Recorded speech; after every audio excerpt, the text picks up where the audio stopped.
saya Rezrian, saya mahasiswa UNIMED jurusan Ilmu Komputer. Di sini saya ingin menanyakan beberapa pertanyaan kepada kakak terkait perihal dan strategi kakak dalam merawat anak. Sebelumnya perkenalkan nama kakak dan pekerjaan kakak sehari-hari dan apa kerja kamu. Nama saya Putri, kegiatan sehari-hari saya bekerja, umur saya 32 tahun. Oke. Di sini saya langsung ingin menanyakan pertanyaan pertama kepada kakak. Yang pertama saya ingin menanyakan bagaimana kakak mengetahui dan menangani perubahan yang terjadi pada anak kakak seperti suka menangis dan secara berlebihan. Biasanya kalau dia itu nangis atau tantrum, yang kita lakukan sebagai orang tua adalah kita biarkan aja dia dulu. Kita biarkan, kita coba pelan-pelan ketahui sebenarnya mau dia apa, kita coba rayu, kita tanya dia maunya seperti apa. Kalau memang dia juga nggak bisa mengungkapkan perasaan dia mau bagaimana, ya udah kita biarkan aja dia nangis, seperti itu. Untuk pertanyaan selanjutnya, bagaimana strategi kakak yang kakak terapkan untuk memastikan anak mendapatkan makanan yang bergizi secara konsisten setiap hari? Biasanya untuk kita tahu gizi yang kita makan yang kita berikan ke anak itu, saya search dulu di Google manfaat makanan yang diberikan itu apa, gizinya yang terkandung itu apa, dan biasanya juga cari menu-menu untuk makanan anak itu suka scroll dari TikTok sih. Selanjutnya, apakah kakak memiliki pola tips tidur yang cukup untuk anak kakak? Oh, biasanya kalau pola tidur itu dari bayi itu udah saya biasakan kalau memang udah jadwalnya tidur, misalnya jam 9 itu udah wajib mati lampu, diganti dengan lampu tidur, dan langsung kita buat susunya. Otomatis nanti dia kalau setelah minum susu langsung tidur sendiri. Nah, bagaimana cara kakak menangani situasi ketika anak kakak memiliki kesulitan pola tidur yang tidak teratur?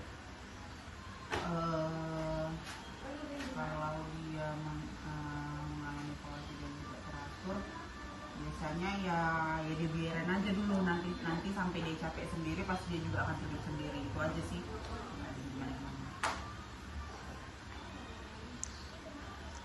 Selanjutnya, bagaimana cara kakak memastikan bahwa makanan yang disajikan kepada anak kakak tidak hanya bergizi, namun juga dapat menarik perhatiannya sehingga dia mau makannya? Biasanya itu misalnya seperti tadi kita tengok contoh olahan makanan terbaik di TikTok. Biasanya kita buat olahan nggak hanya kentang gitu kan, biasanya kentang direbus, nanti dibulat-bulatin, dicampur dengan keju atau apa, yang kita buat semenarik mungkin lah agar dia mau makannya. Itu aja sih. Apakah makanan yang bergizi itu berpengaruh kepada tubuh anak seperti bertambahnya berat badan atau bertambah aktif?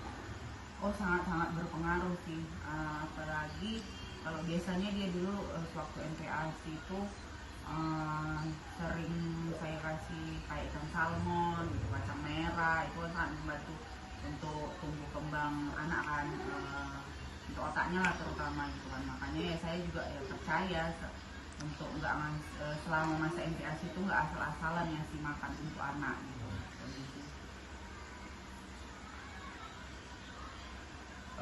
Bagaimana cara kakak mengajarkan anak untuk mengelola emosi mereka sendiri dalam situasi yang mungkin membuat mereka sensitif?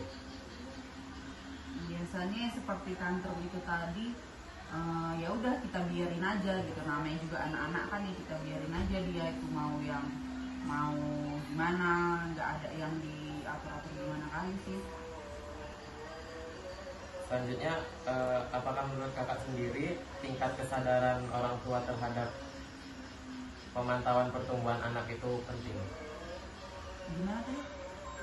Bagaimana, apa menurut kakak sendiri tingkat kesadaran orang tua terhadap anak itu sangat penting? Oh, sangat penting, karena kan kita bisa tahu perkembangan anak kita itu. Misalnya tumbuh kembangnya itu tingginya itu udah sesuai nggak dengan umur dia sekarang, berat badannya itu udah sesuai tidak dengan umur dia sekarang. Kalau memang kita rasa kurang, kita kan bisa search dulu di Google ya tadi kan. Bagaimana kakak mengendalikan emosi kakak sendiri pada saat anak sangat sulit untuk diatur makannya atau sangat sulit diatur tidurnya? Biasanya kalau saya sebagai orang tua mengendalikan emosi sendiri, lebih yang banyak sabar aja sama banyak-banyak istighfar. Karena kalau dia tantrum, kita juga ikut tantrum, nanti bisa kacau.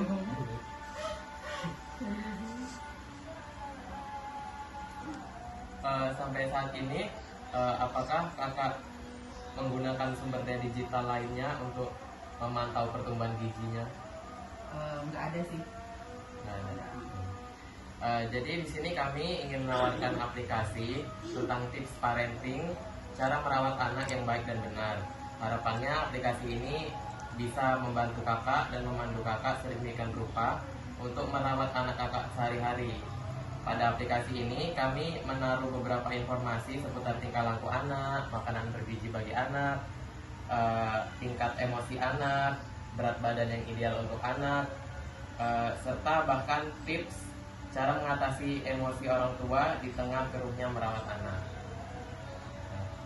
Apakah menurut kakak aplikasi ini membantu parenting kakak sehari-hari? Saya rasa membantu karena juga sebelumnya saya itu udah ada referensi aplikasi kayak The Asian Parents.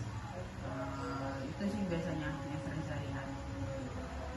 Menurut kakak, aplikasi yang kami tawarkan ini apakah mempermudah kakak dalam mengetahui informasi terkait merawat anak? Saya rasa mempermudah. Oke, baik, terima kasih kak waktunya. Mohon maaf apabila ada segala kesalahan dan terima kasih. Sama-sama.